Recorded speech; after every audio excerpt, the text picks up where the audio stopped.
Hey, there you are. Hello, buddy. Good. How are you?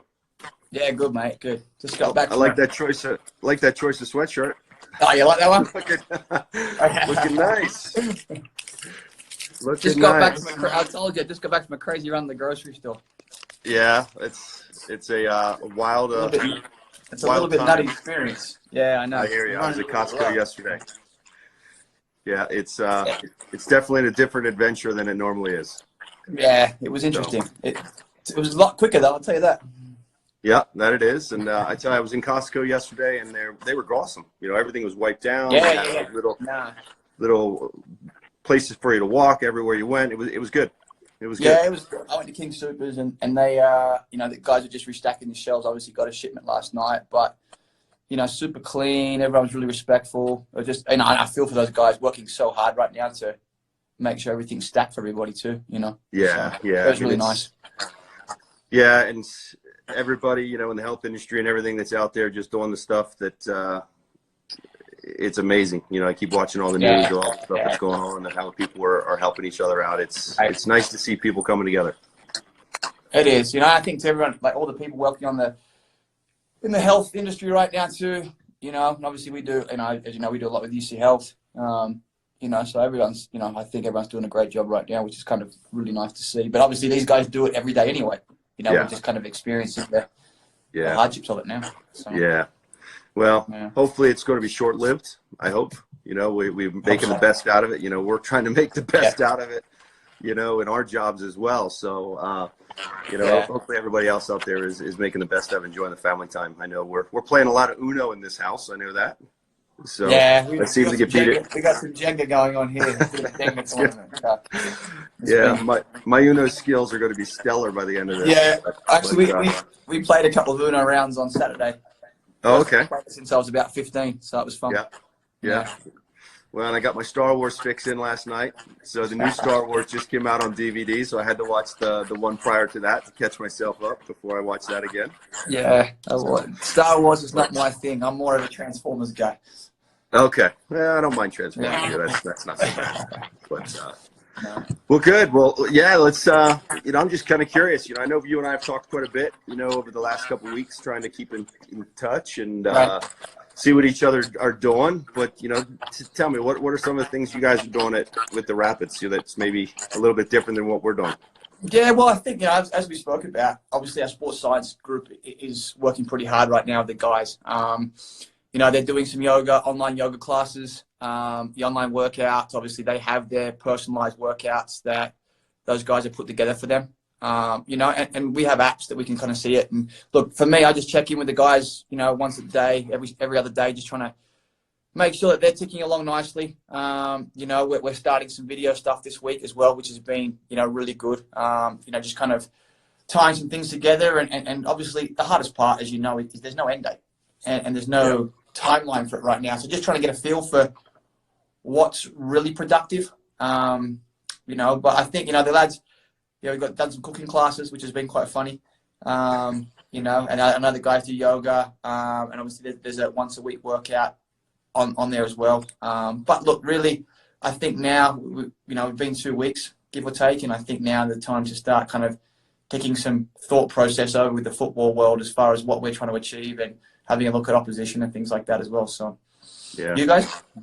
Yeah, it's very similar. As much as you possibly can, you're touching base with the players. I try not to bombard them with phone calls and texts and everything from time to time. Yeah. Because at the end of the day, a lot of our conversations are similar. And the more you have them, the more they will probably tend to dread the phone calls when I give them a call. Right. But we're doing the same thing. The online video sessions with our strength and conditioning coaches. Trying to send them videos from time to time of past performances they can analyze a little bit or go over some different things. And then, from a team standpoint, we're just doing a lot of just scouting, like watching a lot of video of everybody's played 2 games in the league. So trying to, at least get a head start on some of the scouting reports, sure. Hopefully the day that when we get back into play, Hopefully it's not too far away. We're hoping it's not too far away. So, that's about it, and then spending a lot of time with family, getting a lot of family time. Yeah, that's a good part. So had a good Yeah. phone call with a lot of my college buddies the other night on a Zoom call, which was quite interesting. Yeah. So, getting to touch base with some of those guys, but it's trying to make the best out of a bad situation or difficult Yeah, for situation. sure. Yeah, difficult. Yeah, Zoom's been wonderful. Zoom's been a bit of a saving grace. I think MS Teams and stuff like that as well. Those little apps. But I think for us, just kind of even jumping online the other night into the cooking thing and seeing the guys, everyone, it was kind of cool. Like coming back from preseason, you haven't seen each other. Yeah. For 2 months, So I might have to steal that one from you. I might have to chat with you after this a little bit about that. Maybe get some of our goalkeepers. Yeah. That could be an interesting, interesting event. I'm gonna steal it for my DA boys. Obviously they get weekly programs from me, but I might make them host the cooking. Yeah. So pick a meal and let one of the older boys cook, and everyone can jump on and kind of do it themselves. Might be quite funny. Yeah, so, I'm definitely gonna call you after this and get some more information on that one and how you guys how you doing it and what you're using, that kind of thing. But well, I know you've got some questions from people. I've got some questions from people that have sent in to me, so I'm kind of curious of some answers. I know people are really curious. If we can help them a little bit, answer some questions, during these times. So. Yeah, I think one of the big ones that I got was, what are exercises and drills that you recommend to keep fitness levels and your hands in shape while you're at home during this time? So are there things that you guys are using or instructing your goalkeepers, right? Along those lines? Well, look, I think there's a lot of things, but there's probably a two-part answer to that. If you're by yourself, it's a little bit different. If you've got a partner with you, it's a bit easier. I gave something to the guys, the first team boys last week, which was something I found, and it was some pro athletes mixed in with some rehabilitation stuff that was all about coordination. And it was a mixture of tennis balls, ping pong balls, golf balls, soft little balls, racket balls.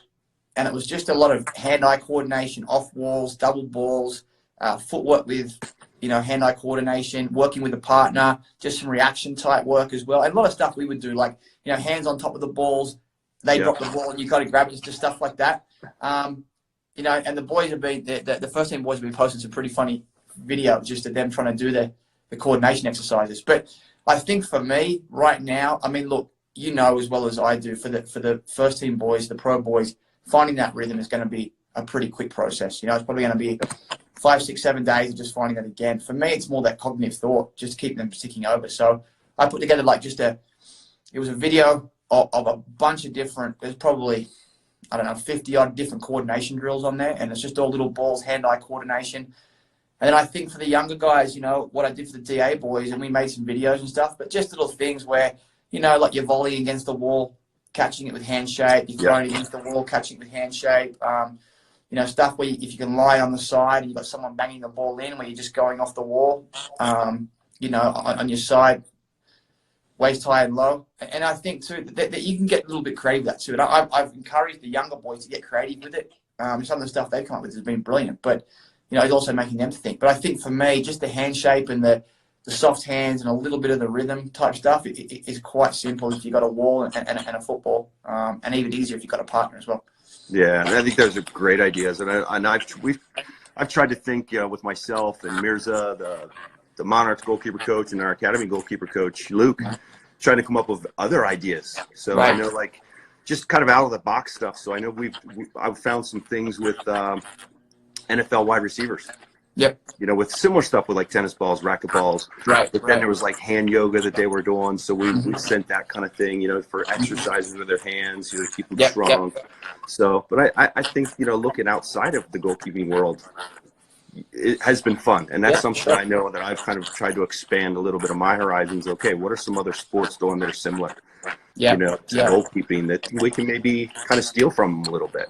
Yeah, for sure. I think a lot of the video that I gave to the guys was a bit of it was rehab, prehab type stuff as well. So people that were obviously coming back a little bit from injury, but had lost that cognizant coordination, which I found quite interesting. So, someone had put a ladder down and they had 2 balls in their hands. They were doing the lateral movement of the ladder and throwing the ball against the wall as they went across.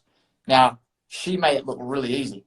I can guarantee you that when you do it, it's it's going to take time. I even challenged. I was talking to Rollsy yesterday. He sent a great video, and he had 3 little softballs, and he was juggling 3 balls off the wall.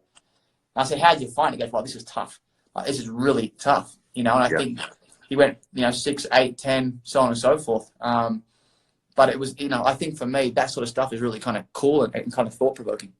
It is. It is. I think so as well. And again, it's this, I'm trying to use, I know you are, we've talked about this, trying to use this kind of time to kind of re-educate myself a little bit from listening to different Instagram lives, podcasts, you know, from people that I know and respect. And, you know, obviously I listen to some of the ones that you've been on as well and getting some of your ideas. And at the end of the day, we're all in the same boat. We're all looking to try to do the best we possibly can and learn from each other and steal a little bit from each other and help make it work for ourselves and our goalkeepers. Yeah, So, I think it's been great. It's funny because I was just in the grocery store this morning, and I can't see him on here yet. I don't know what his handle is, but Matt Pickens, you know Matt, he was texting me this morning, and I said, look, jump on today. Todd and I are doing a thing, blah, blah, blah. He went, great. I said, look, a lot of the good stuff's been on here, you know, and it's a lot of stuff that Omar's been doing, and, you know, me, Paulie, and Phil have done, and, you know, Heidi did one yesterday on Facebook, you know, and Tim Dittner and Anthony White, and so many good resources that, for me,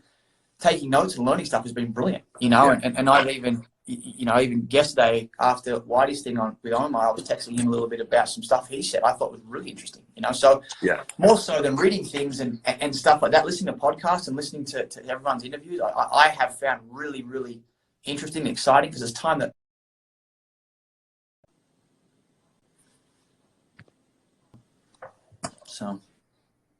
we normally don't get this kind of time to be able to delve into this type of thing. So it is just try to find that silver lining a little bit, you know, in this situation.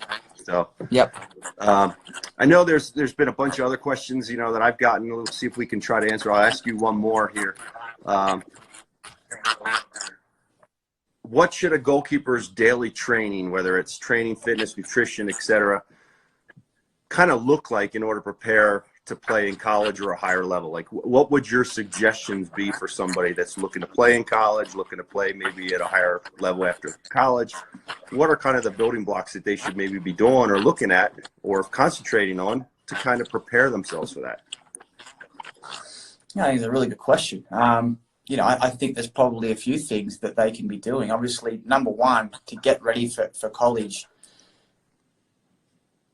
regular football games, you know, I would think. You know, and you and I had a very interesting conversation about this the other day with Phil and Paul, and you brought up a great point that at young age groups right now, there's a lot of teams that only have one goalkeeper. So they're so used to being there, playing every weekend, no adversity. If I make a mistake, I'm still going to play the following weekend. You know, so I think for me, you know, if you talk about the building blocks, I think the biggest building block is that preparation and knowing that you possibly could be going in as a freshman and not playing. You know, I think that's probably the first and foremost. And I mentioned something the other day that I think is very big, especially with my elite goalkeepers, is that when they're choosing colleges, maybe look at whether you're going to be playing or not. Maybe look at, is there a junior in front of you that you might not play until your junior year or your senior year? But I think, you know, obviously, apart from the playing the football games, is I think just grounding good foundations into yourself as a goalkeeper, whether it's technical, tactical, physical, you know, getting yourself out there, you know, making your videos, making sure your resumes, your playing and your academic resumes are put together. And look, another thing for me, guys, and I think everyone forgets about this in this country, is that you've got to have decent grades. And that's a big part of it as well. You know, I think that when I'm putting the stuff together for the guys, whether it's at the youth club or the development academy level, if they've got a 2.9 as opposed to a 3.6, it makes a huge difference in their array of colleges that they can get to. And I think that when we get asked these questions a lot, it's about what can I do as a goalkeeper to make sure that I'm getting and prepared for college level. And we've got some very, very good goalkeepers that kind of forget about the academic side of it as well. So on a whole, I think that, you know, obviously the technical and tactical and the you know, the building blocks, the foundation that you put together, moving into the college arena, mentally preparing yourself for maybe not playing your first couple of years, but how does that look like as a number 2 and going through adversity, or a number 3 going through adversity, or even redshirting. But then on the flip side of it too, making sure that your schoolwork and academic, especially now, you know, when it kind of feels like a bit of time off, but everyone's still got school, I understand that, making sure that your books are in order and your grades are in order to give you the most advantage of progressing onto a college that you might want to go to, or giving yourself more options of different colleges. Yeah, I think that's a massive, massive point. I 100% agree. I think the grades is something that gets overlooked a lot, and it's something, when I speak to young kids, are you really aware of how many college scholarships there really are? In the men's game, it's only 9.9. 9.9 for a 4-year period, and that's not a very lot. In the women's game, it's 14. And even still, that's not an awful lot. And if you look at yourself that you're only, say you do make it to the pros, you're one injury away from never playing the game ever again. 100%. At least if you got that college degree, you got something to fall back on. Yep. And if you're able to kind of fight and battle for one of those potential college scholarships and you're able to land one, you're looking at somebody coming out after a 4-year career and potentially owing $200,000 to a bank for a student loan. Right. If you can kind of work, quote unquote, prior to that and put your work in and do your due diligence, get good grades to potentially earn an athletic scholarship or an academic scholarship or whatever, you're kind of writing your ticket to a free education. 100%. I agree with that. Yeah, and I know myself, I was only on a partial scholarship for 4 years, and I came out, and I think I was 40 years old by the time I paid it off. If I can convince a young player to hit the academics hard, hit the work in, with the soccer side hard, to potentially earn one of those college scholarships, you're going to be loving life into your 20s, 30s, 40s. You're not paying back as much as you might have. So it's funny for me, coming from a country where sports is over here and academics is over here. They don't really merge together after high school. And it took a while for me to understand the concept of merging. But, being here for so long too and seeing some of the kids that have progressed through our academy, some of the guys who have had very good athletic ability and good goalkeepers that didn't go on to be pros at the USL or MLS level, but were very good academically and now gone on to bigger and better things in their careers, has been wonderful. And I'll give you an example. Andrew Epstein, he was Stanford national title goalkeeper 3 years in a row. We offered him a homegrown contract here, 2016, 17, but a very, very smart boy, obviously, Stanford, and chose to go a different direction. Electrical engineer, I think he was. But he was an unbelievable goalkeeper, had a great college career. I think, that run that Stanford had, he was goalkeeper 3 years back to back. And chose a different career path. So going back to that point of academics, he did so well as a young kid academically, got himself in a great position athletically, and then over the 4 years, had a wonderful college career and went off to do something different, which I think is massively important, especially in the US. It's huge. Yes. Yeah. And here at home, we've seen a lot about it because, at RSL, they replayed, when they won MLS Cup a couple years, was it 2009, I believe? They did it last weekend. Well, the guy that scored the game-winning penalty, Robbie Russell, is now a doctor. Right. He's now a doctor. They just, he's on the front line right now. I think he was going to school while he was playing. He was. I know Robbie. His doctorate and everything. Yep. I lived with Robbie in Denmark. We played for the same team. Yeah. So here's a guy that, ended up playing professionally for many, many years, won a championship. And now is using his degree and helping people on the front lines. As we speak. Yeah. So, I got a question here for you, Todd. Okay. It comes from one of my young DA boys, Harry. When you compare US Academies with English Academies, what do you think we do better in terms of goalkeeping? Or what do they do better? What we do better, man, I'm not sure what we do better. I haven't been to too many of the European academies, personally, to actually see what they're doing day in and day out. Right. I would like to think that it also depends, from the way we do things and the way they do things, it also depends on what level we're talking at. I mean, if you're looking at an academy at, say, Chelsea, Bayern Munich, Real Madrid, that's probably a completely different answer that I would give of how we're doing compared to those clubs than, say, a third division club in Germany or a fourth division club in England or anywhere else around the world. I think what we do here in this country, I think we do a very good job to a point. I think we have a long way to go. With saying that, there's some very, very good goalkeeper coaches in this country. I think facility-wise, when you look at the MLS facilities as well as some of these other youth soccer club facilities, they're probably many times better than a lot of the pro clubs around the world. When we see players coming in to the MLS, you know, from foreign countries, and they see the facilities that we have, not only in the MLS, you know, some of these other youth soccer clubs, they're blown away by it. Right. So I think from that standpoint, we're probably heads and shoulders above the majority of some of the academies around the world. Certainly not all of them. You know, you look at a Chelsea, you look at a Bayern Munich, some of these other clubs, just from a financial standpoint, they have a lot more resources than what we probably do as an average club, even an MLS club. You know, I was watching Andrew Sparks the other day, and, you know, he was talking about, hey, they were providing their goalkeepers with, like, jugs machines. Well, that's just a completely different level of how they're going to help develop their goalkeepers in a time like this, because they have the resources and the finances to do it. But I think overall we do a pretty good job here in this country. I think it kind of stalled there for a few years, but I think we're pretty much on par with a lot of other countries around the world. And the reason I would say that is look at the amount of goalkeepers that we have playing at some of these big leagues around the world. We're doing something right, in my opinion. Can it get even better? Yes, I think we can do a much better job. And again, that starts from the top. You know, that starts with our federation. Hopefully, you know, sooner rather than later, start to invest more resources into the goalkeeping position with having a full-time director, you know, a goalkeeper curriculum, more consistent staffing throughout the youth national teams, things like that. And then hopefully trying to integrate into, you know, down the pyramid into some of these smaller clubs. But overall, I think we do a pretty good job.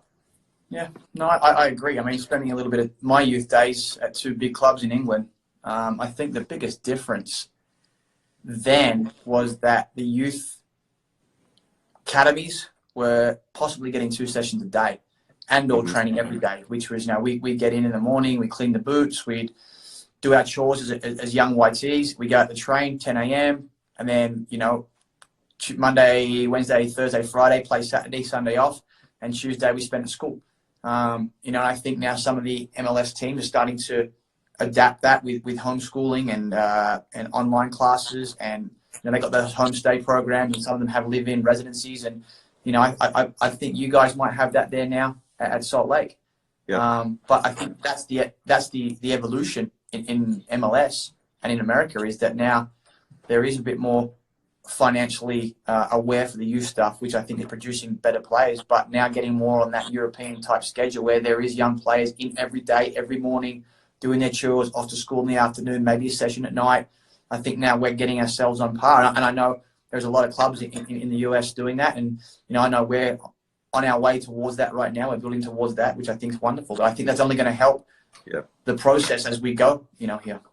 Yeah, and I think you bring up a great point there in what you were saying about, you know, 2 sessions a day, you know, and I think if you look at, I think that with the DA now coming in and being pretty successful, and the way they have it structured with the amount of training sessions per game has helped tremendously. And the problem, I think, is with the average soccer clubs that, you know, around the country, that's probably where we are falling by the wayside, because I think we have it in my opinion, we have it on the exact opposite. So where they're getting almost 4 games per training session, where it should be 4 training sessions per game. So if you look at some of these youth tournaments, you know, they're playing like 4, 5, 6 games in 2 days. You know, when are they training? They've only trained twice during the week, and now they got 4 games in the weekend. So the ratio is flipped. It's in reverse. So I think that's where I think the European model is a lot better, where they concentrate more on the training aspect to prepare for games. I know with the youth national teams, we used to find it where there's even a lack of competitiveness. For sure. You know, because we lost that game. That's okay. We have another one at 2 o'clock. We didn't do well now. That's okay. We have another one tomorrow morning at 10 a.m. That's the tournament, the weekend tournament. We've lost that competitive drive that, it's a game day. Today's a game, and now I get a chance to compete, where there's just too many games. You know, I think. So that training piece, I think, is, like you said, is critical. I think that we, as a country, are slowly getting, or actually, we've done a really good job of getting to the point where we are now. I think we're going to continue to get better and better. You know, and as it gets financially more stable as well, the league, I think there's going to be more MLS clubs that follow that model, which I think is wonderful. I got one here, Jake. I got one here on the screen. Jake Davis. What would you say is the current identity of an American goalkeeper, if there is one? How do we improve this if we need to, in your opinion?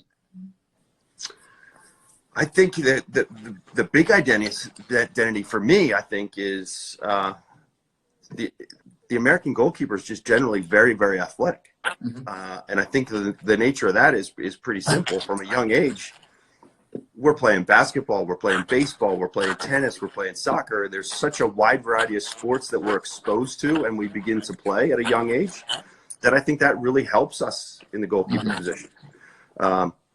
Now, I think kind of tailoring that a little bit more towards goalkeeping as they begin to get older, definitely needs to happen if they really want to strive. But I think that just general athleticism and hand-eye coordination kind of is that building block for us as American goalkeepers. So it kind of sets us apart. In my opinion, it kind of sets us apart a little bit. Now, you have to make sure you're reading the game and you understand the game and the tactics of it. The higher levels you go is super, super important. But just that general athleticism, I think, is massive. But with saying that, you also can't just rely on your athleticism. No. Because eventually it's going to catch up to you. Without good, solid, technical base, without understanding tactical position and positioning, it's definitely going to be a hindrance. You just can't be a super athlete. Yep. But I tell you what, it helps a lot, and I think that's kind of the general DNA of the American goalkeeper. Yep, I mean, what are your thoughts on that? I mean, you've come from Australia, kind of from a different perspective of probably seeing the American goalkeeper. Your perspective might be totally different. I'd be curious to hear what you have to say. No, I think prior to me getting here into the US, my idea of the American goalkeeper was Tim, Brad, Casey. Now, if you think about those three completely different goalkeepers, all three completely different goalkeepers, and had wonderful careers, all three of them. But I think T is probably more the modern American goalkeeper, the athleticism. I mean, some of the stuff that he was able to do in the goal was frightening. But I think if you look at the American goalkeeper now, like, USA's current number one, so to speak, Zach Steffen, super athletic kid. But he's added the ability to be very, very good with his feet. You talk about the tactical presence. So I think, the thought process for me has always been that the American goalkeeper is super athletic, big, strong, great shot stopper. That's kind of been the mold in which you think about it when you say American goalkeeping. But I think it's slowly adapting towards the game as the game is, ever changing and ever evolving. I think now that the tactical, along with the physical piece, is starting to take shape. And I think that the younger generation of goalkeeping right now is starting to understand that. I mean, the crop of goalkeepers, and look, I'll keep Brad Guzan in that group because Brad's playing for a team that's very much trying to play out.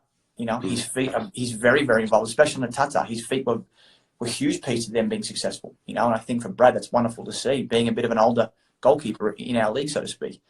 So I think, it's funny, you look at guys like Nicky, Ramondo, feet phenomenal, absolutely fantastic, and it's frightening when we got, T here, his feet were surprisingly really, really, really good.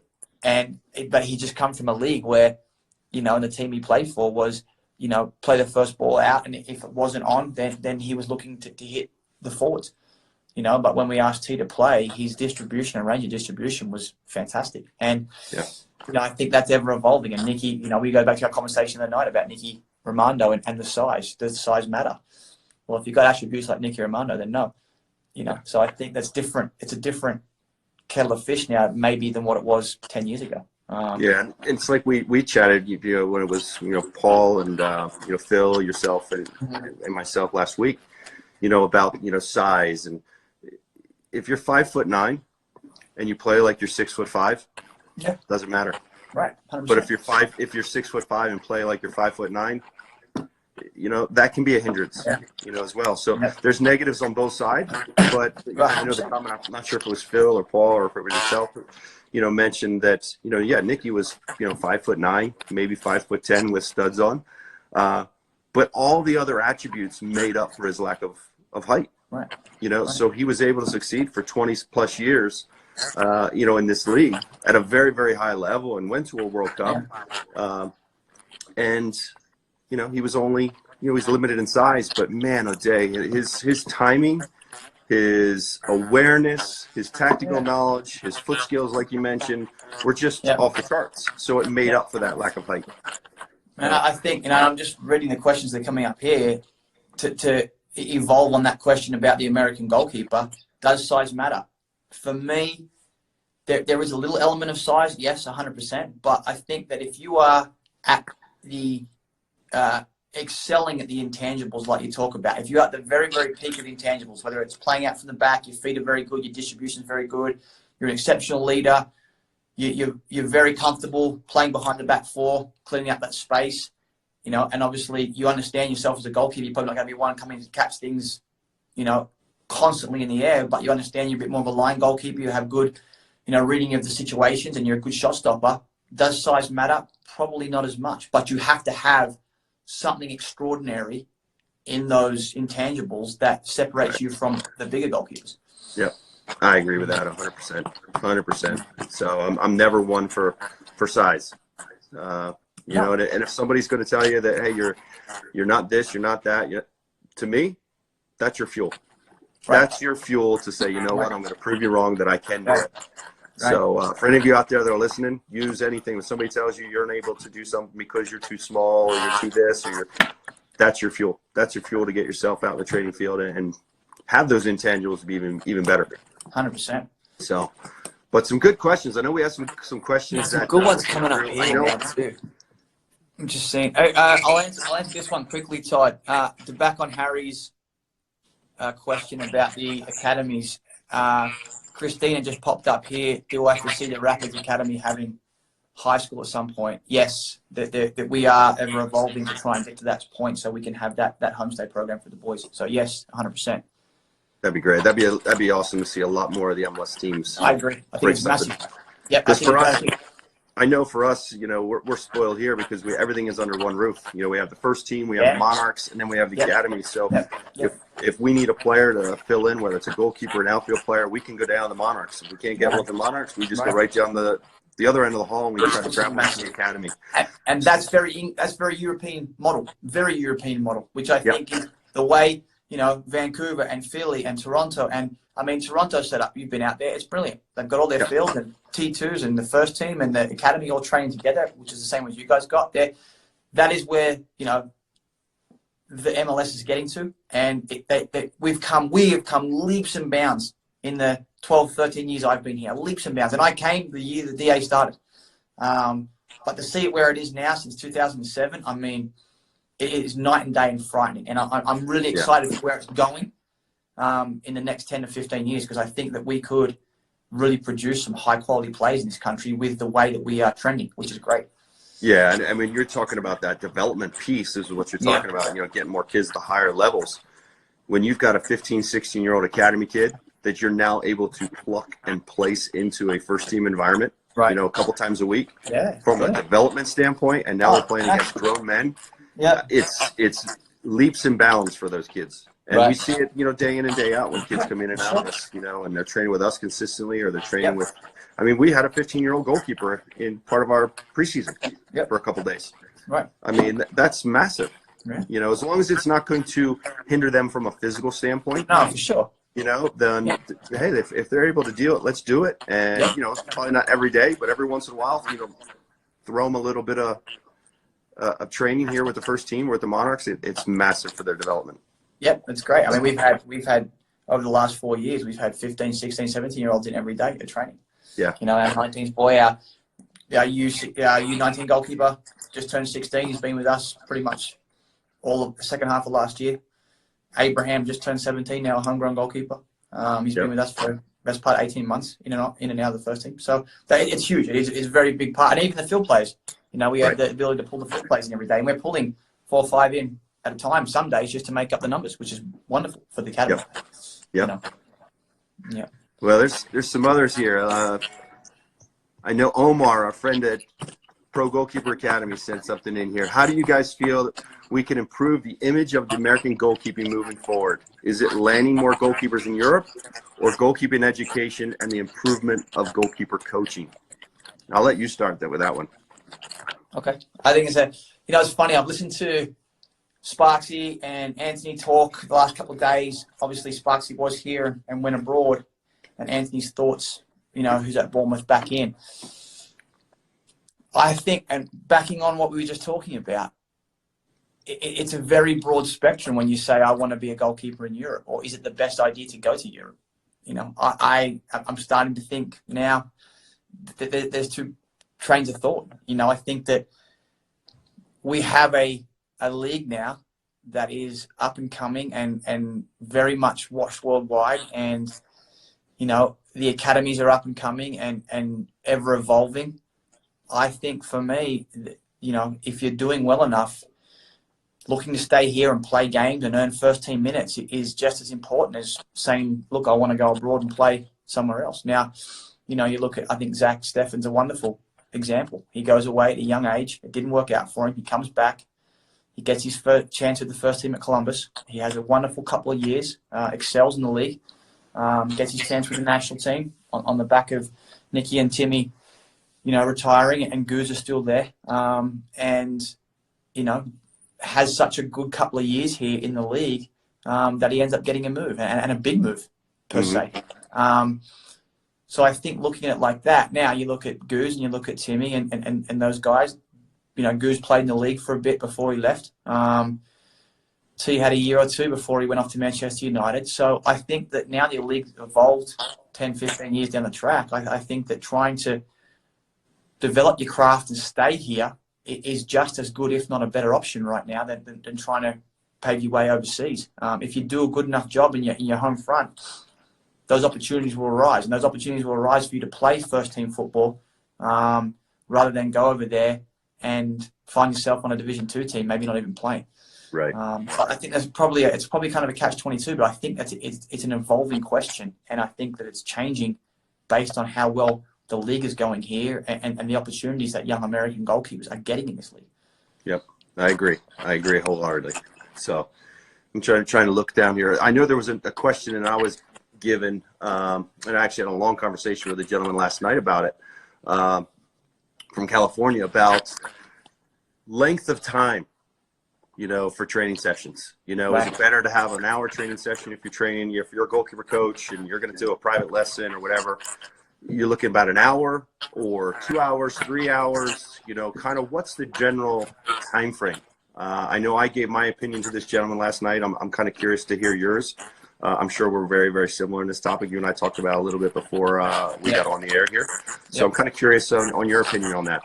I'm very big on this, and I'll say this for a couple of reasons. I think with the first team, and you and I discussed this, you don't get on a daily basis a whole lot of time. Unless you take the lads out early, the gaffer might say, hey, Chris, I need him in 35 minutes. Robin's been wonderful, and Connor and Anthony before that, and Pablo before that. I've always been able to have some good time with the guys. But some days it might be 15 minutes. Hey, just a quick warm up, we're straight into some possession stuff. Some days I take him out early if the boss says, hey, you got 15 minutes, But time-wise, for me, I think a good day for the first team goalkeepers is probably 40 to 45 minutes. And it's plenty, to be fair. It's plenty because they go in and do their work with the team, the small-sided games, the crossing and finishing, the possession, whatever it looks like. Some days 30 minutes is more than adequate. I take the development academy boys, the U12 through U19, 3-4 times a week, and their sessions run from an hour to an hour and 10, depending on when I'm giving the guys away and bringing them back if teams need them. But really no more than 60 minutes.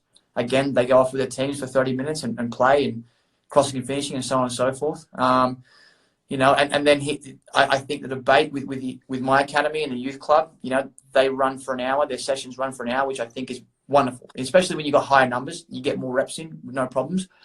But then I delve down to the younger kids, and you're looking at 30 to 45 minutes before they lose concentration. Yeah. Mm-hmm. So, we do in the youth club, we do our U8, 9, and 10 goalkeepers for 45 minutes. That's it. 45 minutes, you're kind of stretching, and even my staff said you're kind of getting to the point there where the guys are starting, the girls are starting to lose concentration. But I think it differs for age group, to be honest with you. I think it differs in the amount of times you see them during the week. So, can you go a little bit longer if you only see them once a week? Yeah, sure, no problems. But if you're seeing them on a consistent basis 2-3 times a week, You don't need to be going any longer than 60 minutes at the max, in my opinion. You know, and obviously what you're trying to achieve in that week as well. I don't know, what are your thoughts? Yeah, I'm the same sort of thing. I mean, if I'm doing you know, like you said with the first team, you know, sometimes 20 minutes, sometimes 45 minutes tops. If I'm doing a private lesson with a young player, I mean, it's maybe an hour. Maybe. If I've got 3 or 4, maybe a little bit longer than that.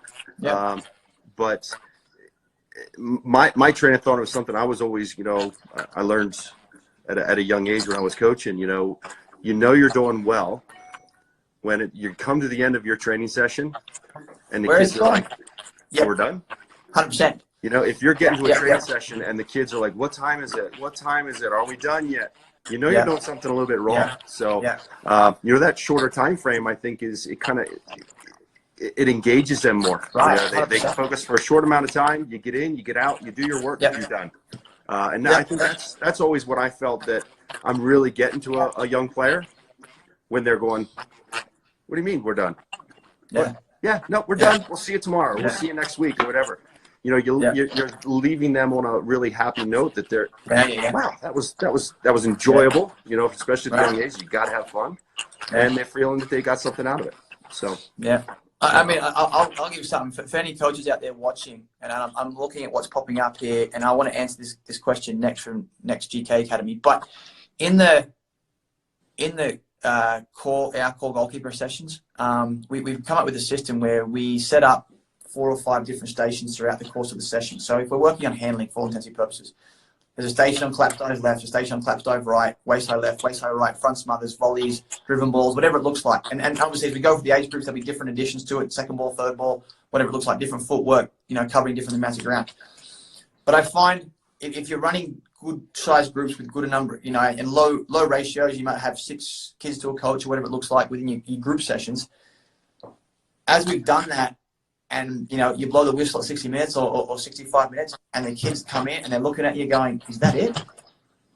Like, what happened? We've done our 5 rotations already. And that, going off that, you know as a coach, what you're doing is working well. Because the kids are fine, they're getting reps, the numbers are low, the reps are high, the time's flying through. And I think much the same. There'll be times, you know, and look, you know, especially at the pro level or more so at the DA level, where you're trying to look a little bit just to make sure that you're in time with what's going on. I mean, at the pro level, you've got a pretty good idea of how long your 35 minutes is going to get you, and you know the structure of the setup of the session too. So, you know, when the boss blows a whistle at the second game of the possession, you've got one more game left. It gives you about 4 or 5 minutes. You kind of understand that that's the time frame. You know, and I know the DA, I've got 5 or 6 teams going on around me.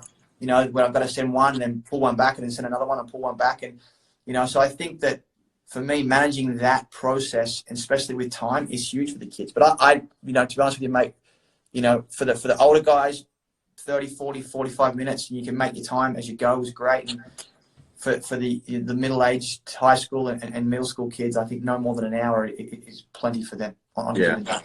I would agree. And, you know, and I would even go, you know, and kind of getting back to the one point we were talking about, the difference between here and some of the overseas, you know, and listening to some of these other podcasts where there's almost like a goalkeeper coach in overseas. This is a goalkeeper coach per age group, right? Where the big difference here in this country is, you know, you're going to get an hour or an hour and a half or whatever that time limit is at your local youth club, and now you're going to have an 8-year-old, a 10-year-old, a 14-year-old, a 16-year-old, and a wide variety of age ranges in one session for 1 hour.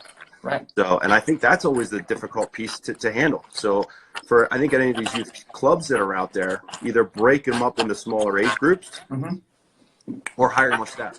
You know, I think that's definitely an area that we could definitely be better at in this country at the average youth soccer club. You know, and especially, you know, giving that goalkeeper coach a little bit more duties. You know, what about game days? Instead of just they come in for an hour a week or 2 hours a week, what about now they go and they actually see some of the goalkeepers they worked with on a Tuesday, now on a Thursday, they go and they watch them in training and they get more of the tactical piece. They go and actually can analyze them on the weekend at a game or a tournament or whatever. Yeah, I agree. I think that's that kind of next piece. It's training. Yeah, it's not just, okay, here's how you catch a ball. It's, okay, well, here's kind of the tactical pieces as well. Yeah. So I know you wanted to tackle this. This is a great question from the Next GK Academy. You want to start with that? You can go and then I'll give mine. If you want to take it, that's great. I know. I think that's an awesome question. Yeah, Next GK asked, and it's just popped up out of my screen, but it was asking about how the game day -1 looks. So I'll let you go first, Todd. And I know you've got a goalkeeper that I had for a while. So, yep. But I'm interested to see what you think, with Nikki and myself with Tim. I know with myself, with a lot of the first team goalkeepers and starters, the number ones that I've worked with, through the years, they're creatures of habit. Right. They're big creatures of habit. They have their set that they want. And you can pretty much carbon copy every single game day -1 session is exactly the same. Yep. Maybe a little tweak here and there, they feel they need something. And it's something that, I sat down with Zach, I sat down with Nick, Frank Rost, any of these goalkeepers I've worked with, okay, on a game day -1, what do you feel you need? What is what would you like to see that session be? And we pretty much if it's a Saturday game, every Friday, it's a carbon copy. And it's very, very light. It's a lot of announced balls. I think that's very, very important. And the only reason, we don't do a lot of unannounced balls, at least the goalkeepers that I've worked with, is unannounced balls can be a little bit more physically taxing, because you don't know what's going to be coming. So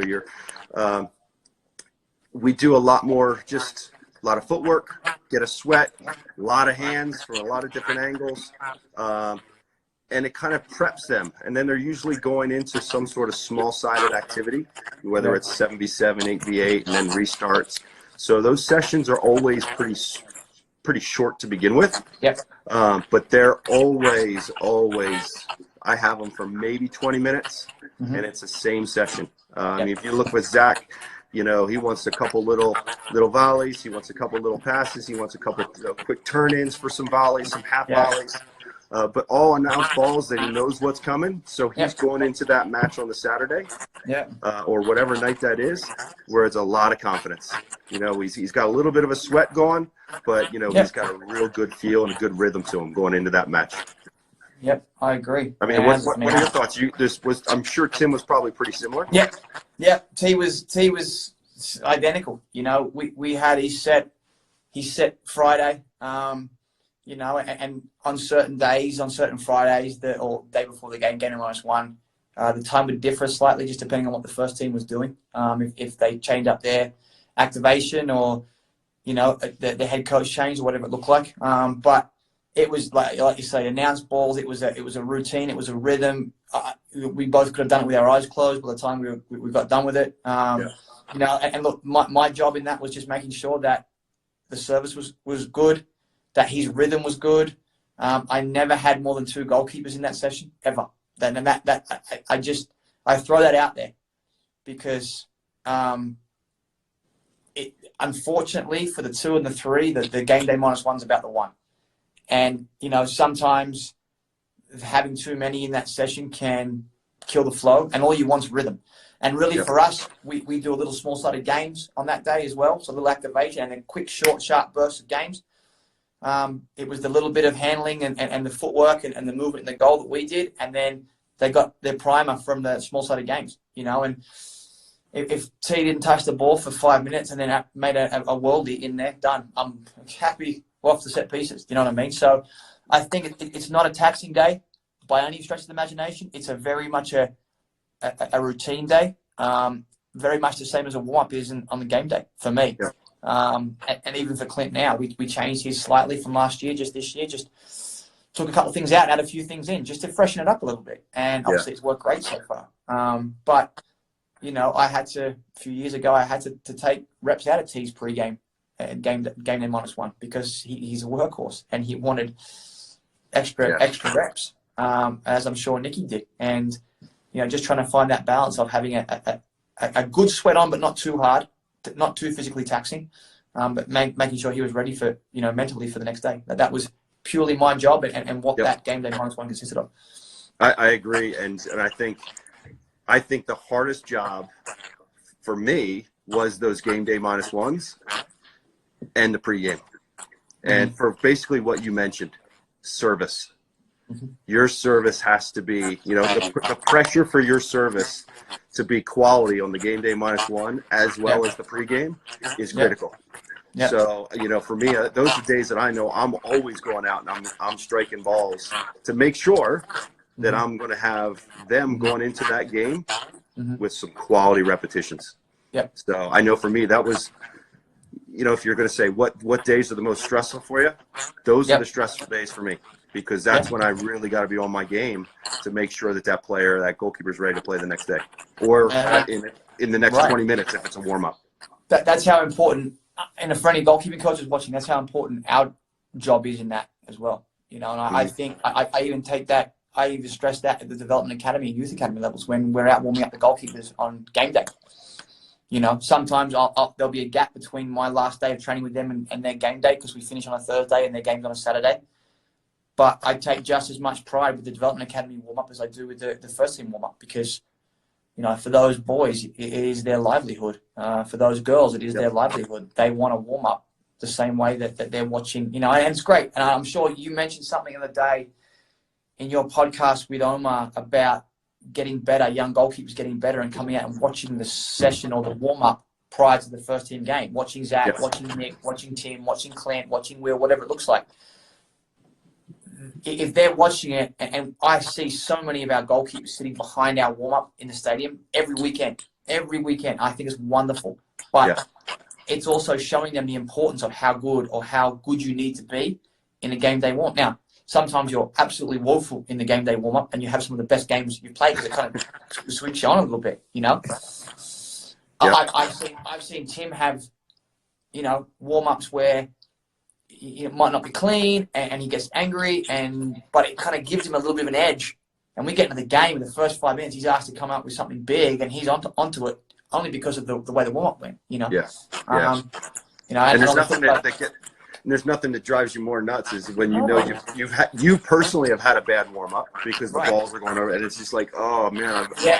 Or the service wasn't good. Yeah, and it just eats at you. Yeah, for sure. So it's a I think, obviously at the highest levels, that's a switch. But I think for the younger goalkeepers watching and the coaches watching, service is massively important and making sure that you take that game day -1 and your game day warm-up super seriously because that's what gives you the rhythm going into the game.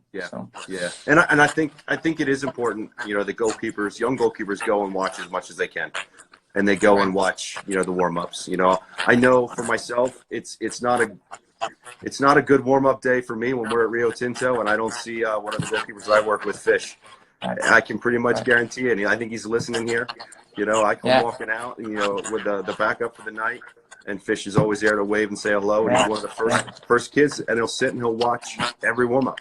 And I think that's a huge learning tool, not only for him, but for any young goalkeeper. Because you're going to see that goalkeeper do more in that 20-minute warm-up than you probably will be for the 90 minutes of the game. 100%.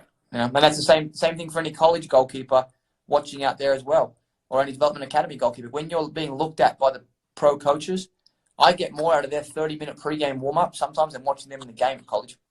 Yeah, exactly. That's how important it is. Yeah, and when I was recruiting for the colleges, sometimes I would just watch the warm-up and maybe just a couple minutes of the game. Yeah. Because that warm-up would tell me just about everything I needed to know. I agree. So, I got a great one here for you. Okay, go ahead.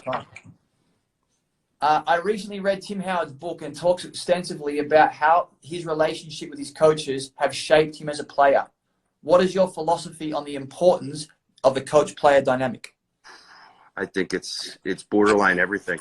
Yeah. That relationship that you have with that goalkeeper, not only from on the field, but just from a personal basis as well. It is a critical piece, for one of the big things, especially if you're coming in, like, for example, when I came in here to RSL, and probably very similar to you when Timmy arrived. You've got a goalkeeper that everybody knows, at the prime of their career, been in World Cups, and now all of a sudden you have to implement kind of your way.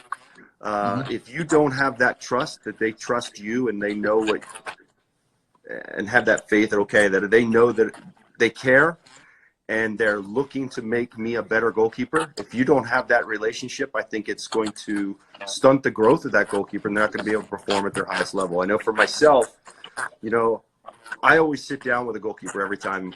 If I come into a new club, a new organization, whatever, I sit down with the goalkeepers. You know, I sat down with Nikki, I sat down with Andrew, you know, all the goalkeepers that have ever been here. And I want to know who they are as a person. I also want to know what they like, what they don't like, what makes them sharp. That's not to say that that's going to dictate everything I do with them, or they're going to control the sessions. But if if I'm set in my way, and I'm going to do this, and this, and I'm not going to veer from that. Well, what if that one particular goalkeeper that's in the club, that's maybe the number one or the number two, their confidence doesn't build from that type of training? Right. Am I really doing my job properly? Right. So I want to make sure that I'm integrating some of the things that really make them a better goalkeeper, make them confident, make them cleaner, and then kind of giving my little bit of 2 cents here and there. And I think for me, that's a great way to kind of break that barrier and get some of that trust that they are going to have a little bit of say in kind of what they do and how we go about things. I know when I sat down with Zach, before we even jumped in the field, I had that same conversation. When we went to play our first game down in Tucson, we sat down for probably a good 30, 40 minutes and went over. I said, okay, what's your warm-up? What do you want to do in your pregame warm-up? It wasn't me going, we're going to do this, and this. What do you need? It was, let's be collaborative. What do you need? You know, what's going to get you prepared for that game? And yeah, I might say, okay, well, what about something like this? And we discuss it, you know, and I think that openness, you have to have it. If you're going to be able to succeed at a high level, you have to be open to have those conversations. And sometimes they're going to be difficult ones. They're going to be tough conversations. But sometimes those tough discussions lead you in a really, really good way. Sharpe, just starting a new question here about second and third goalkeepers, the importance of the second and third goalkeeper. So I know I'll give my 2 cents here real quick, and then I'll let you kind of take that one. But I think it's hugely important. You know, you don't want to neglect that second and third choice goalkeeper. Because they've got to be able to develop as well, because at any given moment, that second goalkeeper might be the number one, and the third might be the number two. So there's going to be times where you might have to stay after a little bit, and we do. We just went over all our IDPs with our younger goalkeepers the other day, and kind of like I was saying with that communication, they've got a big piece in what they want to work on too. You know, I always give them my 2 cents of what we feel we need to work on, and then from time to time we'll work on it. But I also want them to tell me what they feel they need to work on as well, because I think that's a huge piece of the puzzle too. Yeah, look, I think the 2 and the 3 for me are massive. I think the biggest thing you just said there is at any moment the 2 or the 3 could be playing, and usually you'll find in our setup in the first team that the 3 is obviously playing week in and week out because they might be the USL team. Yep. And the 2 might be the one that's kind of stuck in between playing with the first team and playing with the USL team. So for me, the 2 is just as, if not even more important than the number 1. And the reason I say this, I learned a very interesting lesson in 2015. I was lucky enough to go away with the Argentinian national team for a few games. They played Peru and Bolivia. And I sat with the goalkeeper coach there, and you know, I gave him my video and he watched it and he was wonderful, really, really good. And he said, look, your sessions are great, and he helped me tweak a few things, pull this out, push this in, great. He goes, but your whole week's predicated around. There he is. Sorry, we got cut off our hours, so we had to restart. No, our hours been cut off. No, it's great. And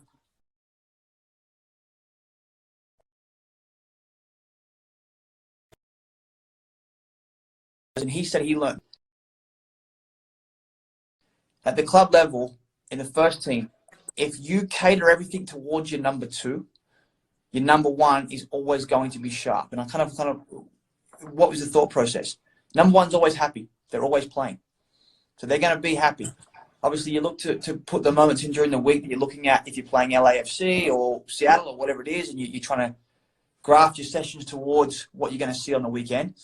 But he said, you've also got to make sure that your number 1's ready to play if something happens. If your number sorry, if your number two is ready to play, if your number two is in great form, they're going to be pushing on a daily basis the number one, no matter what, and the number three will catch up naturally. And I thought, it kind of changed my thought process and my philosophy quite a bit, on that. Now, look, as the weeks get structured and we play on a Saturday and we travel, or we have a regen on a Sunday and we're off Monday, or whatever it looks like. And I know you guys have an off day midweek, but the early part of the week's usually catered towards the 2 and the 3 anyway, to get what they need, and you may be getting some light reps in with the number one, building them back into their week before you get to Wednesday, Thursday, Friday, looking at what is coming on the weekend, or however teams structure their week or their periodization. But it was a really interesting piece for me about structuring your week around the number two, because the number two is a pivotal person in your goalkeeper group that pushes the number one to be very, very good every week, and knowing that they're hot on their heels, that they're ready to play if something does happen, and that the number three has to catch the number two if they're going to be in that, that conversation every week. And I thought it was a really interesting point, and I tweaked it slightly, and your number one right now was the absolute start of my tweak, because at the time Clint was playing and Zach was the number two in 2015, and that's exactly when I went to see this thing. And everything we worked at in the 2015 season for Z, we went on to sell Clint to Toronto, and Z started the 2016 season before Tim got there and had what was the best start in his MLS career, in my opinion, to date. And obviously he's off to a great start with you guys as well. But I look back at it, the 2015 season, and I know Z only played like 4 games, but we were able to work. Got you back. Sorry, don't happen there. Yeah, but he was able to work so hard during that year that it wasn't a surprise at all the way he started the 2016 season. He was phenomenal. And, I look back at it and think, okay, what's some great advice I was given there at that point? Yeah, that's great advice. Great advice. So I know there was some other questions here. I know there's a good one that you had written down that I know for me it's one. Can you talk about a favorite coaching moment? And I think at the end of the day, we've got great jobs. We've got awesome jobs. And sometimes I think because of the nature of our jobs, and they can be very, very high stressful, and it's very, very busy, sometimes you don't really kind of step back, appreciate what you do, because you're constantly grinding, you're constantly going from one thing, you're prepping for the next game, and you kind of lose that track. I know for me, I had one of those moments, and it's a moment that I will never forget. And it was actually the first year I was in the league. It would have been 2011 when I was at New York Red Bull, and we went to play in the Emirates Cup. And the Emirates Cup is at Arsenal. So it was Arsenal, Boca Juniors, Paris Saint-Germain, and the New York Red Bulls of all teams. And I can remember vividly, we played on the Sunday, the second game. So Boca Juniors and PSG played the first game. We played Arsenal right as soon as that game ended. So Emirates Stadium is 60,000 plus, something like that. I mean, just an absolute pristine to play. Right. And it was the first time that Thierry was back at Arsenal. So we're warming up. I'm warming up Frank Rost. He was our goalkeeper at the time, and I'm warming him up.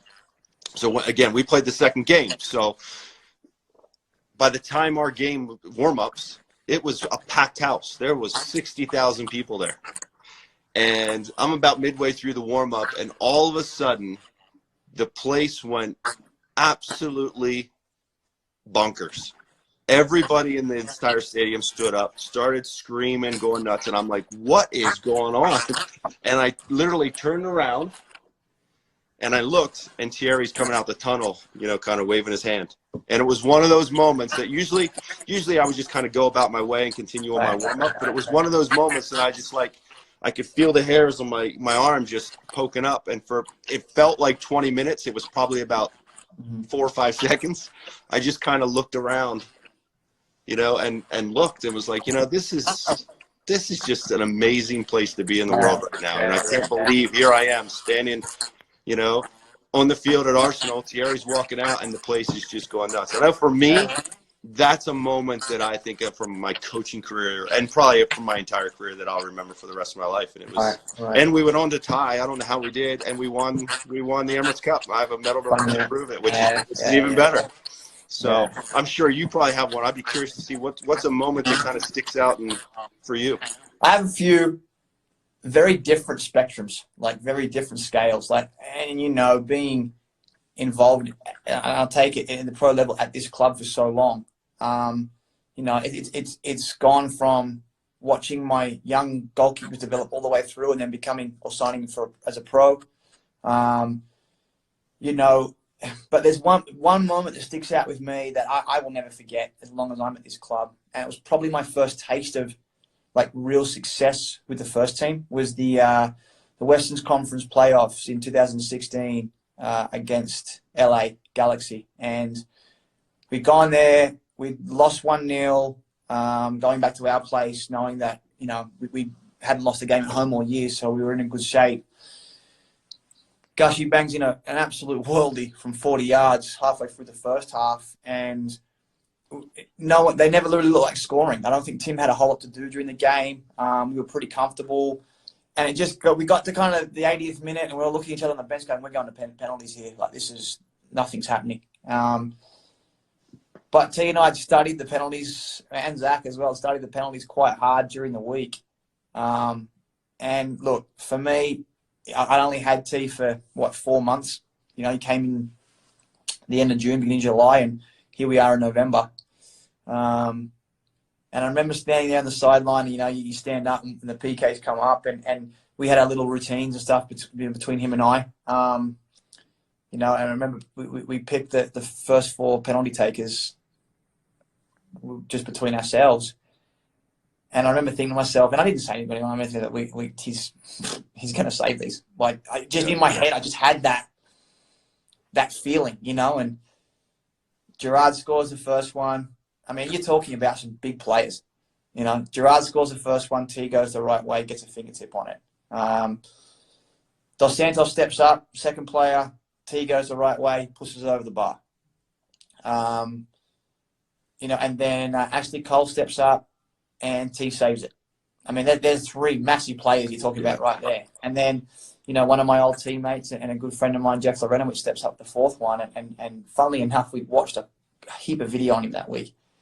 And he went the right way. And I remember thinking to myself, wow, like, I'm experiencing, as a young coach, the greatest American goalkeeper in his prime, which is just the stadium was packed. There was no standing room left in the stadium. It was the fullest I've ever seen it for any 4th of July game, anything. And I remember just looking around, taking it in for a second, thinking, wow, like, this is, for a club that I've been at for quite a while, and for everything we as a club have endured, I think to myself, this is the pinnacle for us. This is what we need to be at every weekend. I remember looking around, and T pushes Jeff's penalty around the post, and I just remember taking off across the field, thinking to myself, and everyone erupting. 21,000 packed stadium felt like you were in like 60,000 people, you know. Yeah. And that was a moment for me where I was like, "Whoa, I want more of this." You know, this is, I want to win things. I want more of this. I want more of this Dick's Sporting Goods Park. It was just you know, and obviously a little bit for me, and experiencing, you know, a great goalkeeper really eat at that moment, you know, was quite special for me as a young coach. Yeah. And those are the moments that you're probably a lot like me. You wish you had more of them. Yeah. Yeah. And you wish you would be able to enjoy some, because there are other moments that are very similar to that you see that are more common than you think, but we don't take the time to really enjoy those moments as much as we should. But it's something that I wish I could bottle that. I wish I could bottle it and give every youth player that I ever come across a little bit of a taste of it. Right. So when there are those times where they're down, they're not sure if they're going to make it or whatever, you can give them a little bit of that and get the drive going again. Because I tell you, it's a great thrill to be in those moments, and I think everybody should have the opportunity to do it. Right, and as I said, you know, at the beginning, there's been many coaching moments that have stuck out in my head, and it's not just first team stuff. It's academy stuff. It's watching the young kids that you work so hard on a daily basis succeed and maybe sign a pro contract or sign a letter of intent for college they really wanted to go to. There were so many nuances as a coach that I'm sure you've experienced as well. And look, probably more so with the youth level because they're always achieving something, you know, and those moments I talk about with the first team stuff, you know, I've been at this club for 13 years now. This club is my life, and experiencing more moments like that is something that I strive to see on a yearly basis at this club, the same way you guys do at Salt Lake, you know. But yeah, it's a wonderful question. Just looking at what's the best advice for a keeper trying to make it to the DA level? Ooh, what are your thoughts on that one?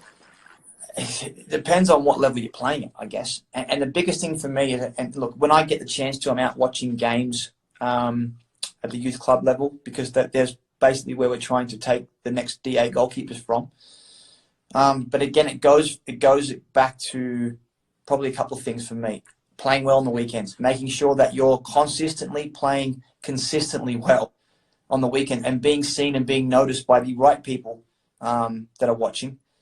And then, you know, I've said this to many goalkeepers at the youth club who want to try and get in the situation to train with the DA goalkeepers, whether it be on the men's or the women's side.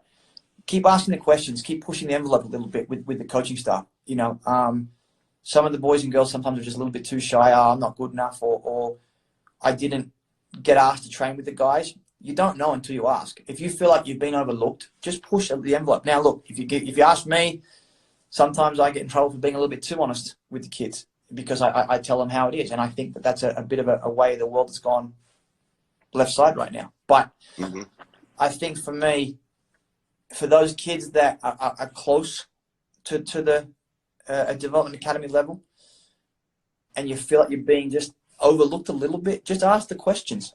There's nothing wrong with asking questions. Now, as long as you're able to take the answer, if it's not what you want to hear. But I think sometimes, you know, I've had a couple of boys at their level, hey Sharpe, I want to come and train with you. Is it all right? And I'm like, yeah, you know what? I need the numbers. Come on in. Sometimes, no, you know, thanks, appreciate it. But sometimes their kids have stuck. And it's been a great way. But it's only because off their bat, you know, I haven't seen them play a great deal of games, or I haven't seen them play great on the weekend. And they said, look, you know, let me come in, let me train and kind of push them a little bit. And yeah, okay. You know, and if you move them on, or they go, okay, what you're in a great position right now. I'm going to keep bringing you back. Yeah. I don't know. Yeah. I mean, I think I've always been on the opinion, you know, obviously the DA now is the quote unquote the highest level that we have, you know, in this country for the youth. I've always been under the opinion that if you're a goalkeeper, you don't always have to be on the best teams. So my example is if you're on a top team, whether it's a DA, whether it's whatever, and you're on a team that's never losing, there's never any chances on goal, is that really helping your development? You know, are you being placed into situations? So I think for an outfield player, that's a totally different conversation. But for a goalkeeper, you know, I don't think, and what I'm trying to say is you don't think you always have to be on the DA. You know, there's a lot of other opportunities, especially for a goalkeeper, that are out there that you don't have to be in a DA club. I look at myself when I was growing up. I mean, obviously it's a different time frame and a lot of different atmosphere and different environments, but I was always on teams that were never very strong, you know, just because of where I lived. You know, there wasn't a club system. I played, you know, on high school teams and things like that, but we were always getting beat up all the time.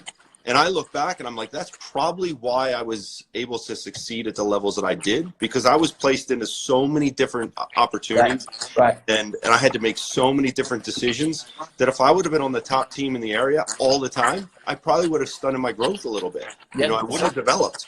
So I don't think as a goalkeeper, you always have to be on that DA. You always have, I mean, if I'm not going to make it if I'm not on a DA, I mean, is it probably the best? It could be, but I tell you what, there's a lot of other really good clubs that are out there that do it have a good process, and you're probably going to find that, you know, if you look at that 10,000 hour rule, you're going to fill up a lot more hours on a weaker club or a weaker team than you are if you're always on the top team, whether it's a DA or whether it's the best local soccer club in your area.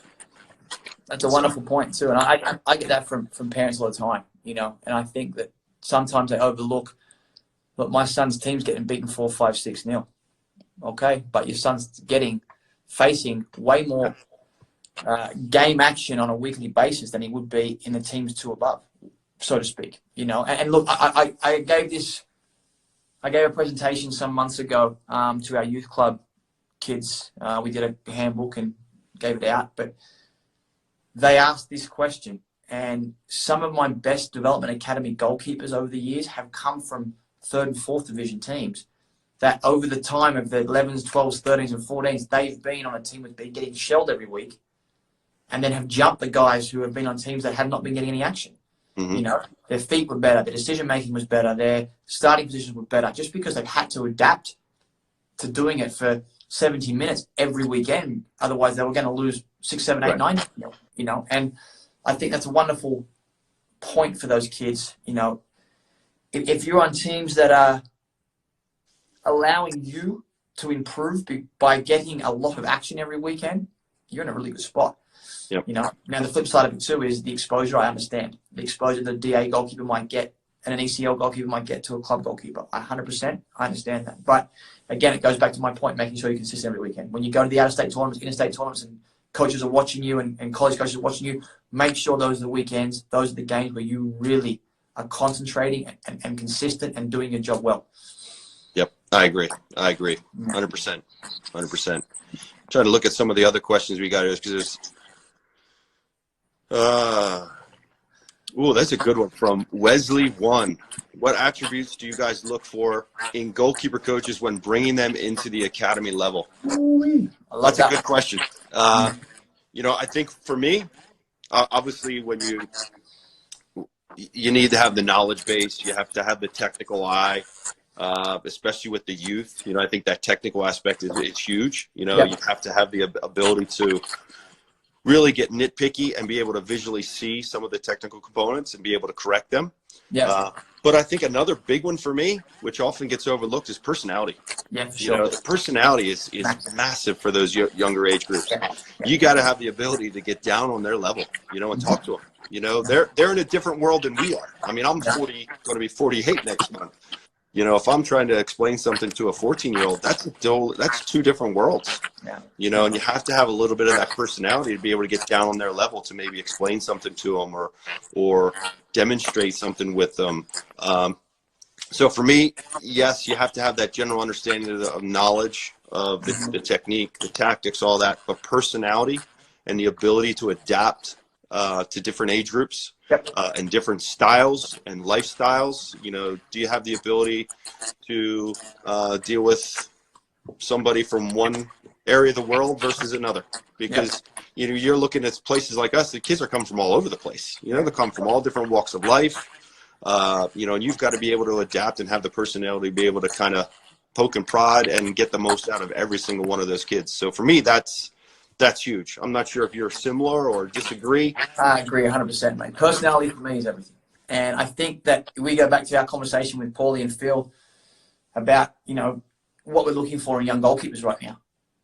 If I'm asking them to have personality and be, you know, a presence in a goal, then the people coaching them have to have the same piece of it. So I think for me, when I'm looking to hire goalkeeper coaches, and look, I'm lucky enough, I have a wonderful staff, both with the youth club and with Core Goalkeeping Academy.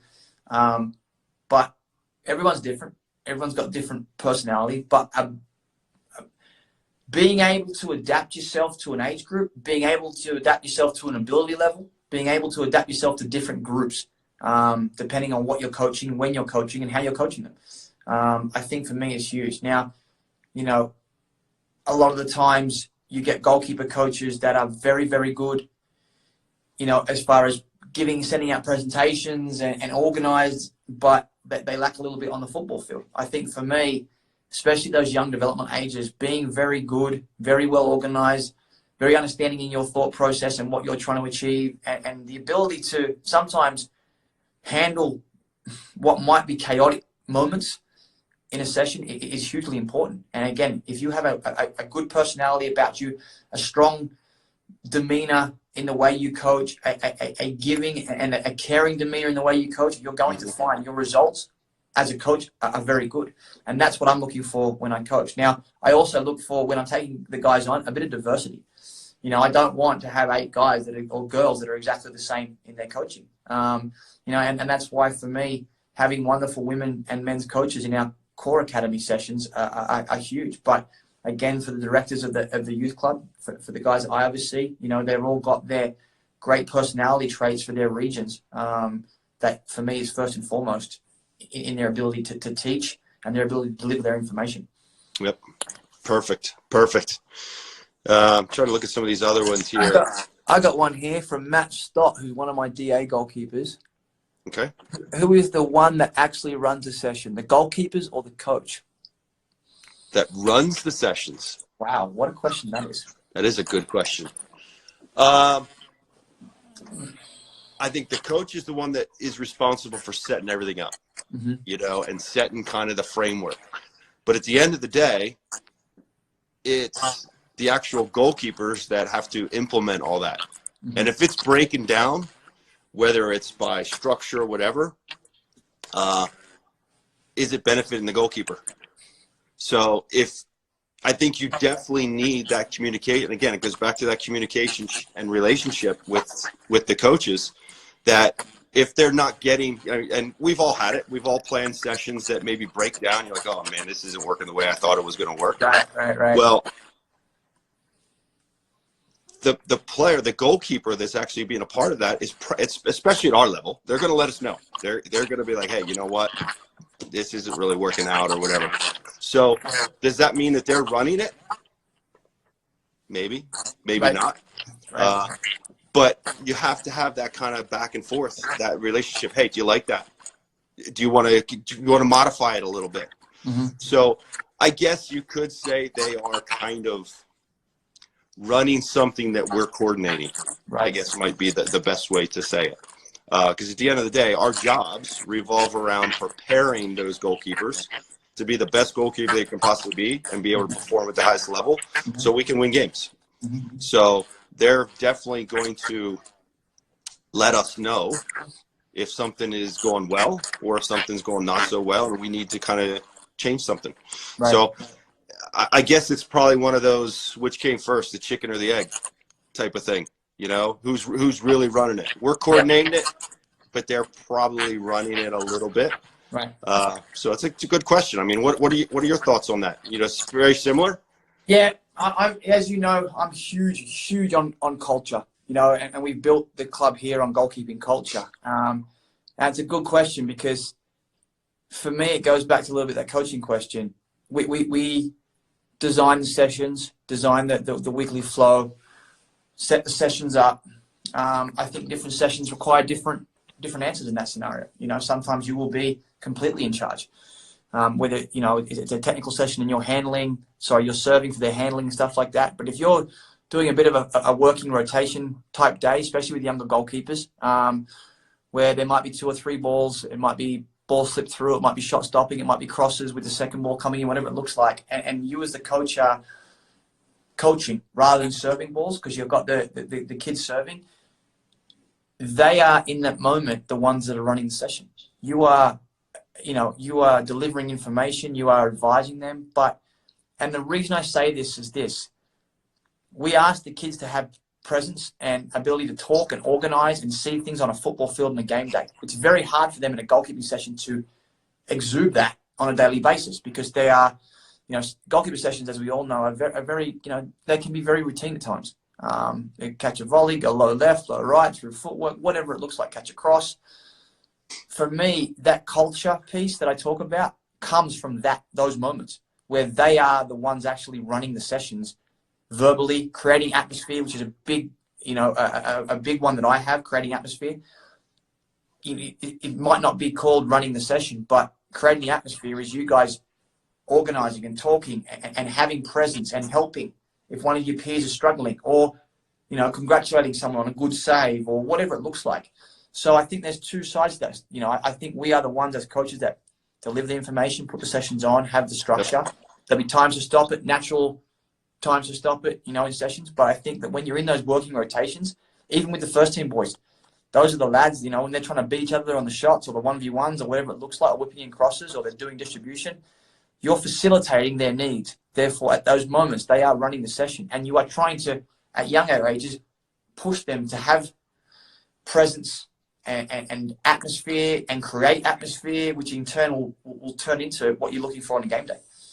Yeah, and those are great points, because I know, like, in a lot of the programs that I run in my camps and clinics businesses and the reason I actually started them was so goalkeepers, young goalkeepers, can learn to be almost their own coach. Yep. You know, so because we've all been in those environments, whether it's at the club or it's a high school, whatever it is, where that outfield player coach, and that might be one, it might be, he might have an assistant.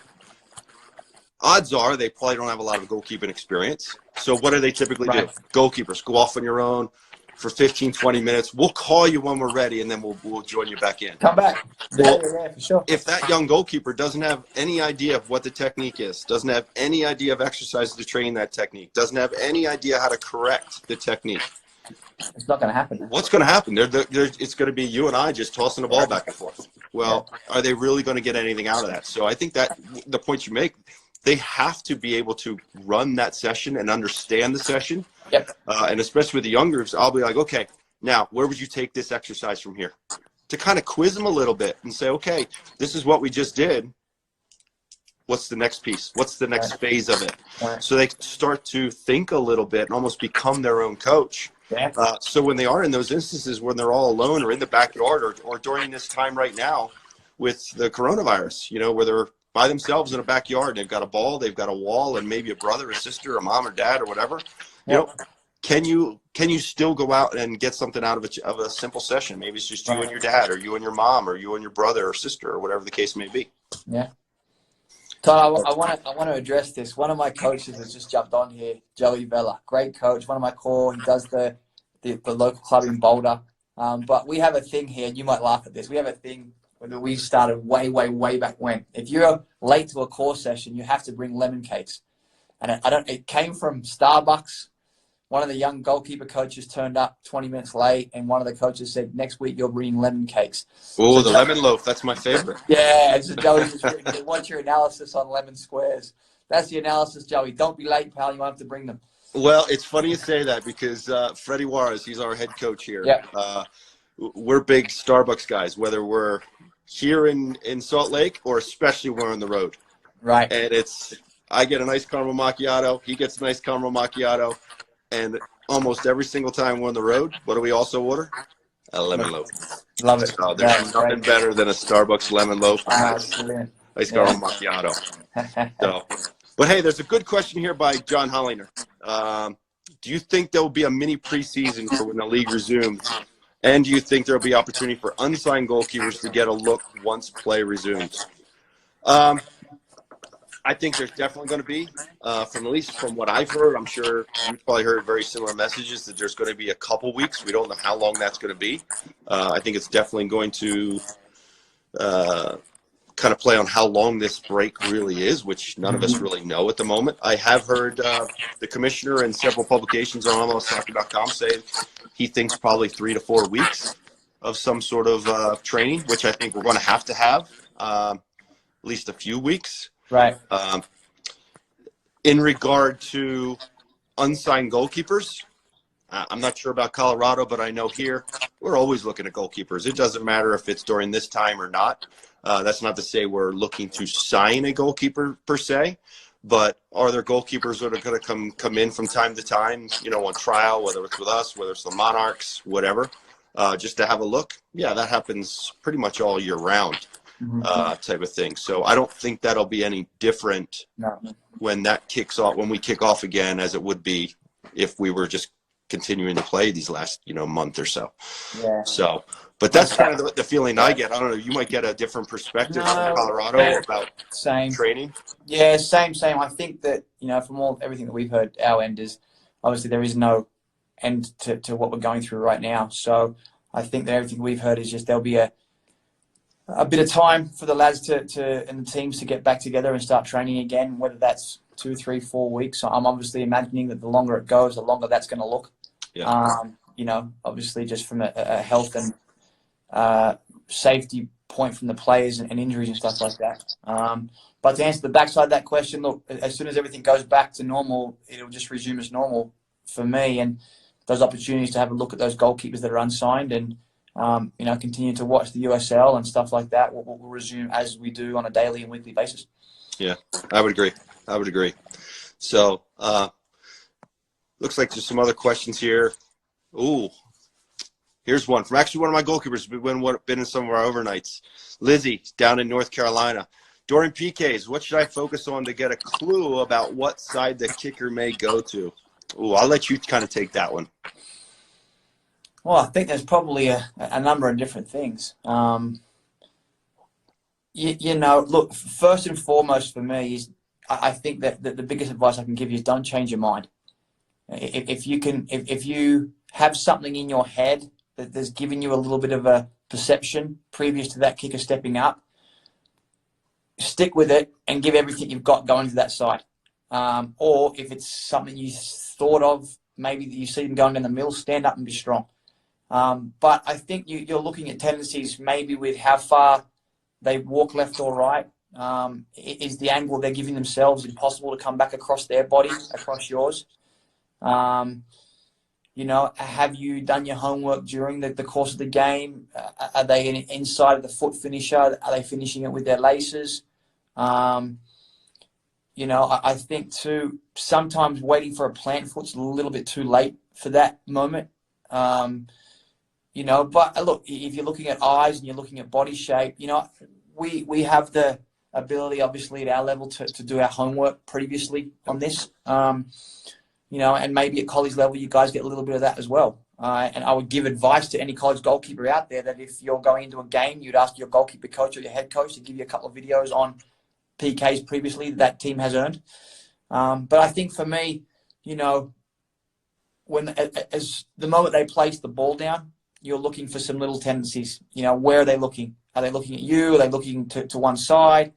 Where do they take their run up to? Is it so far one way that they can't come back across their body? And maybe have you seen a couple of things during the game where they've struck from distance with laces, or they've come through one-on-one and opened their side foot up rather than trying to blast it through the middle of you? I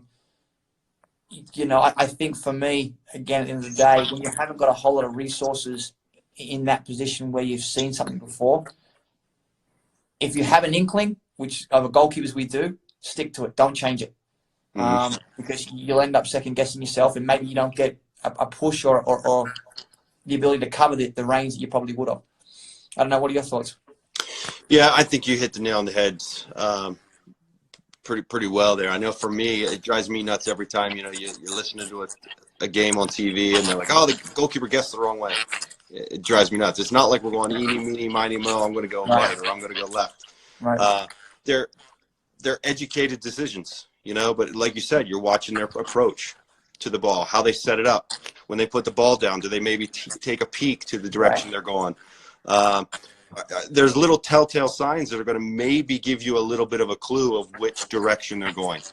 The problem is we've got to make those split-second decisions, analyze all that information, boom, in the blink of an eye. And then now, are we going to get fooled sometimes? Sure. Yeah, we're going to get fooled. I think at the younger age levels, when you don't have the scouting reports, the easiest thing could be just wait on your line and try to react as best you can to wherever the ball ends up going, as opposed to just literally aimlessly going to one side, right? Especially at the younger age groups.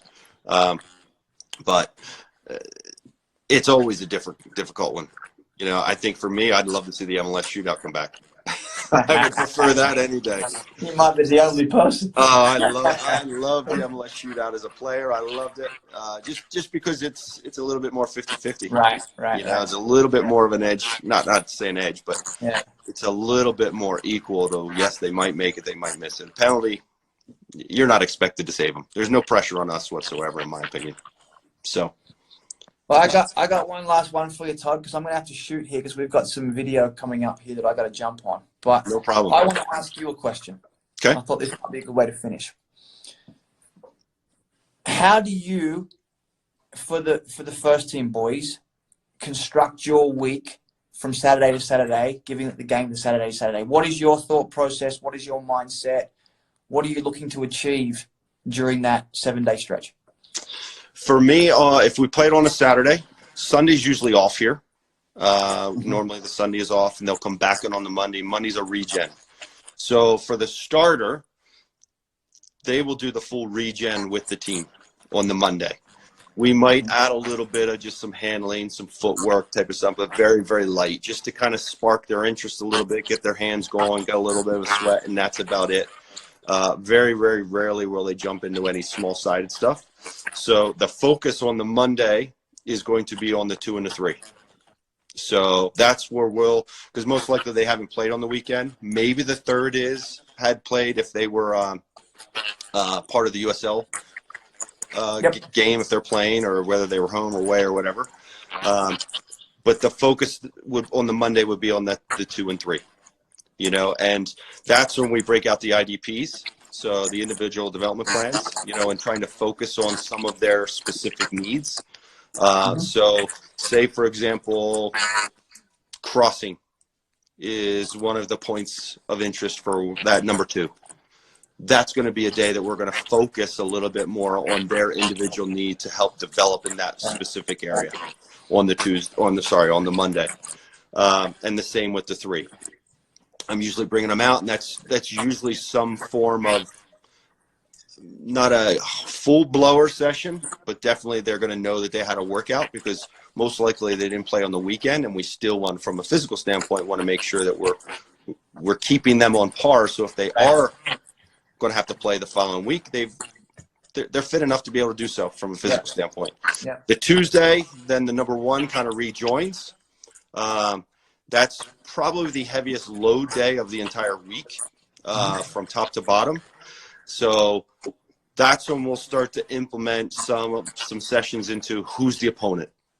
If we're playing a team that really packs the box, and there's a lot of chaos in the box, and there's a lot of shots and in and around close range, we'll start to implement that and start to get a physical load for that.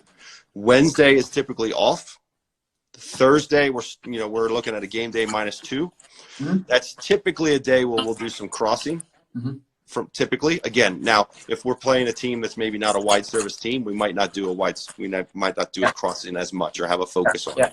And then the game day -1, we already talked a little bit about. It's pretty much getting that goalkeeper sharp and in tune to be able to play the following day. So that's kind of in a snapshot, very basic snapshot, kind of how the way it works out for us. I'm not sure if that's similar to what you guys do, but we definitely want to try to piece together some sessions that are going to be based around who the opponent is going to be, and what they're going to see on the weekend. I think, and there's ways to do that, and you always hear this, should it just be technical? Should it be, tactical? Should it be decision making? I think you need to have everything.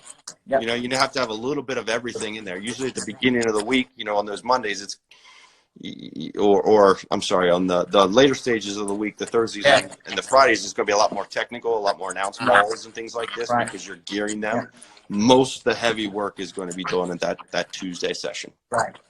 So is that similar for you? Yeah, it is similar thought process. And look, to give a quick snapshot, we play Saturday. If we're at home, regen Sunday, we'll have Monday off.